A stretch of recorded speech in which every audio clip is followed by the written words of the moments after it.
organization's terrible. Your organization's terrible. Let's go. Go ahead. Quiet. Quiet. Go ahead. She's asking a question. Don't be rude. Don't be rude. Don't be rude. No, I'm not going to give you a question. I'm not going to give you a question. You are fake news. Mr. President, can you explain why you did not condemn those hate groups by name over the weekend? They've been condemned.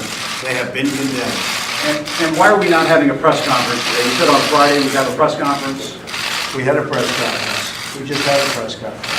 Can we ask you some more questions then, sir? It doesn't bother me at all, but I like real news, not fake news. You're fake news. Thank you, everybody. Thank you, President. Haven't you spread a lot of fake news yourself, sir?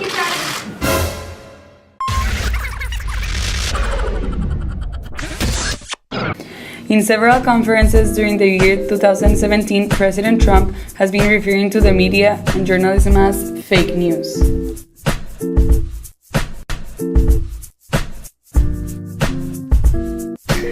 These claims have caused quite the controversy among the US. So we decided to ask students and staff from St. Edward's University what their thoughts were on this allegation. Their responses went like this.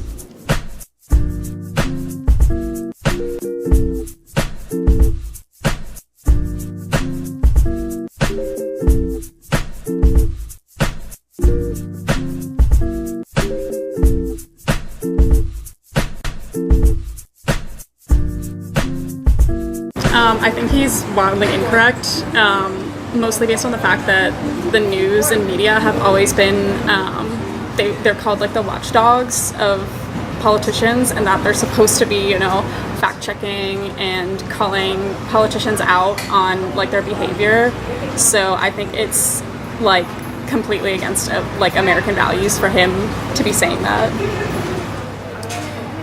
I don't think so. I don't think it's a very simple question either, because I think that it's become very opinionated. I think that all the news outlets are trying to come from a certain perspective.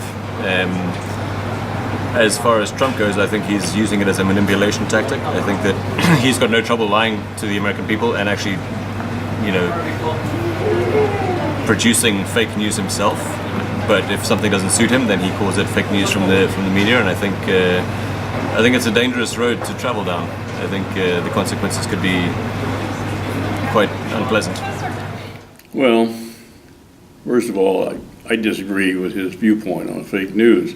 I feel like that for many, many years we've got our news by reading newspapers, listening to the radio, and then we started watching TV, and we'll have certain TV shows that give us, I think, a very unbiased approach to news.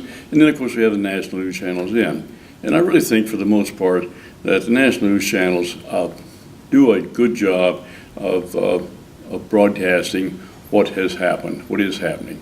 So in that viewpoint, I just feel like that the president's biased against the media. The news media.